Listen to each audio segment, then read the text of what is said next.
যে জুলাই গণহত্যা জেনোসাইডের পরে তাদের চূড়ান্ত রাজনৈতিক পরাজয় হয়েছে। রাজনৈতিকভাবে তারা কি আবার ফিরে আসতে পারে কিনা সেই সম্ভাবনাটা কিন্তু পুরোপুরি উড়িয়ে দেওয়া যায় না। বিভিন্নভাবে এটা কি ব্যাখ্যা করা যেতে পারে যে আওয়ামী লীগের বিভিন্ন ঘটনায় তাদের সামাজিক পরাজয়ও হয়েছে, রাজনৈতিকও কিছু পরাজয় হয়েছে। তবে জুলাই হত্যার দায়ে আওয়ামী লীগের রাজনৈতিক পরাজয়ের চেয়ে সামাজিক পরাজয় বেশি। এই ক্ষেত্রে আমার ব্যক্তিগত অভিমত হচ্ছে যে জুলাই গণহত্যা জেনোসাইডের পরে তাদের চূড়ান্ত রাজনৈতিক পরাজয় হয়েছে এবং এই রাজনৈতিক পরাজয়ের মাধ্যমে তাদের সামাজিক, অর্থনৈতিক এবং আন্তর্জাতিক গ্রহণযোগ্যতা, জনগণের কাছে গ্রহণযোগ্যতা, নৈতিক সমস্ত কিছুর পরাজয় ঘটে গিয়েছে, যেগুলা আগেও ঘটেছে।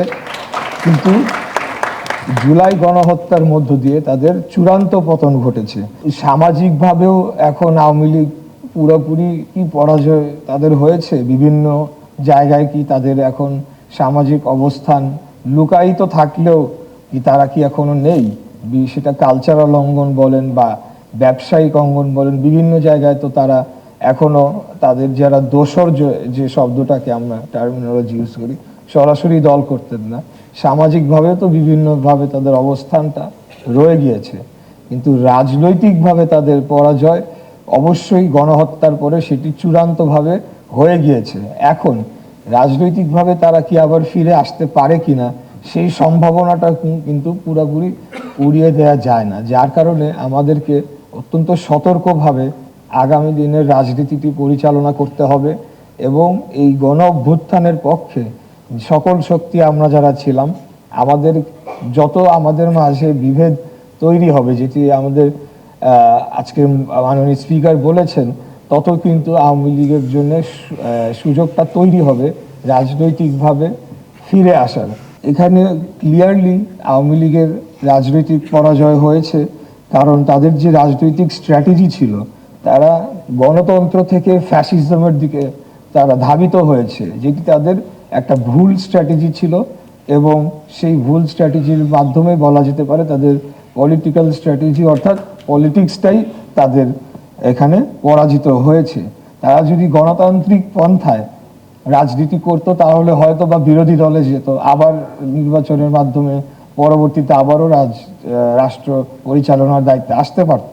কিন্তু এখন যে ঘটনাটি ঘটেছে, আমি স্পেসিফিক্যালি বলছি, জুলাই গণহত্যা একটা জেনোসাইড করার পরে রাজনৈতিকভাবে তাদের পুনর্বাসনের কোনো সুযোগ নাই। রয়টার্সের যে ইন্টারভিউয়ের বরাত দিয়ে বলা হচ্ছে ডিসেম্বরে আসবে, তাহলে কালকে আসতেছে না কেন দেশে? কালকে আসুক, ডিসেম্বর কেন লাগবে? তাদের যদি এতই যদি তাদের শক্তিমত্তা, এতই গ্রহণযোগ্যতা থাকে, তাহলে তো আগামীকালকেই চলে আসার কথা। এগুলা কেবলমাত্র সেফ বাদ। তারা তাদের রাজনৈতিক যেহেতু সব দিক থেকেই পরাজিত হয়ে গিয়েছে, কিন্তু তাদের যে নেতা কর্মীরা বা নেতারা, তাদের তো ব্যবসা প্রতিষ্ঠান, বিভিন্ন সম্পদ বাংলাদেশের ভেতরে রয়ে গিয়েছে, সেগুলোর চিন্তায়, সেগুলো রক্ষার জন্যই তারা তাদের রেলেভেন্সি রাখার জন্য তারা তো ইররেলেভেন্ট হয়ে যাচ্ছে দিন দিন। তারা যাতে পলিটিক্যালি রেলেভেন্ট থাকে সেই জন্য কিছু এই ধরনের বক্তব্য দিয়ে এবং তাদের এখানকার যারা ফলোয়াররা আছে তাদের মনে কিছুটা আশার সঞ্চার, যেটাকে আমরা আমাদের ভাষায় বলি যে মূলা ঝুলানোর মতো একটা পরিস্থিতি তৈরি করে রাখছে, কেবল তাদের সম্পদ বাঁচানোর জন্য, তাদের অস্তিত্ব টেকানোর জন্য।